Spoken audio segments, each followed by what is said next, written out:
क्यों दिया माता पार्वती ने गौ माता को जूठन खाने का श्राप। तीज का दिन था और माता पार्वती ने तीज का व्रत रखा था। लेकिन जब पार्वती माता के व्रत खोलने का समय हुआ तब भगवान शिव को उनके साथ थोड़ी हंसी ठिठोली करने का मन हुआ और माता पार्वती को चिढ़ाने के लिए कहीं छिप गए। अब माता पार्वती के व्रत खोलने का समय था, इसलिए वह भगवान शिव को ढूंढ रही थी। उन्होंने शिव जी को हर दिशा में हर जगह ढूंढा, गुफा, जंगल, पहाड़, लेकिन माता पार्वती को शिव जी कहीं नहीं मिले और अंत में थक हार कर माता पार्वती एक खाली मैदान में बैठ गई और शिव जी के आने का इंतज़ार करने लगी। समय बीतता गया लेकिन भोलेनाथ नहीं आए। फिर माता पार्वती ने सोचा कि भगवान शिव तो समग्र सृष्टि के नाथ हैं, उन्हें कहाँ क्या हो रहा है ये सब पता होता है और ऐसे में वह पार्वती माँ को पूजा करते हुए भी ज़रूर देख लेंगे और अपने आप ही प्रकट हो जाएंगे।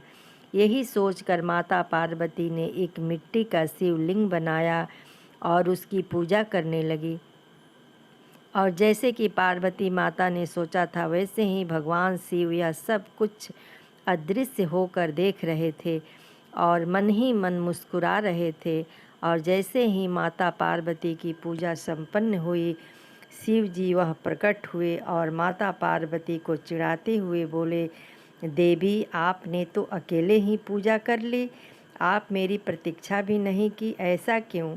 तब पार्वती जी ने कहा, हे प्रभु, मैंने तो आपका बहुत इंतज़ार किया लेकिन सूर्यास्त हो चुका था और रात होने वाली थी, इसलिए मैंने शिवलिंग बनाकर आपकी पूजा कर ली और अपना व्रत संपूर्ण किया। यह बात सुनकर शिव जी ने फिर ठिठोली करते हुए कहा, मैं तुम्हारी बात पर कैसे विश्वास कर लूं?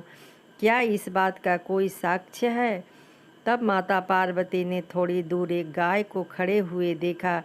तब माता पार्वती ने कहा, ये गाय मेरी पूजा की साक्षी है, आप इन्हीं से पूछ लीजिए।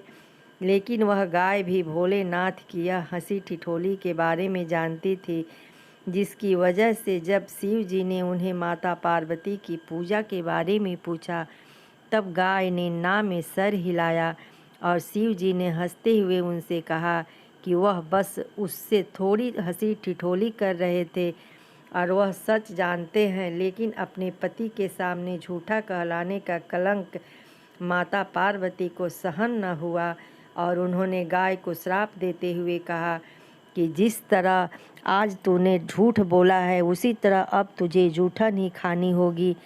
भले न तुझे अच्छे से अच्छा भोजन क्यों न मिले, लेकिन तू जूठा के पीछे भागेगी।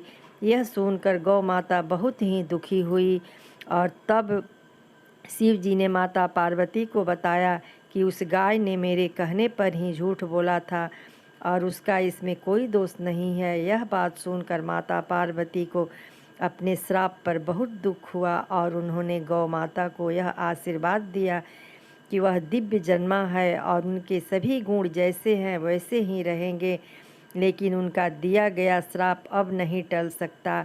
दोस्तों, यह थी आज की कहानी। अगर आपको आज की वीडियो पसंद आई हो तो इसे लाइक करें और चैनल को सब्सक्राइब करें। धन्यवाद।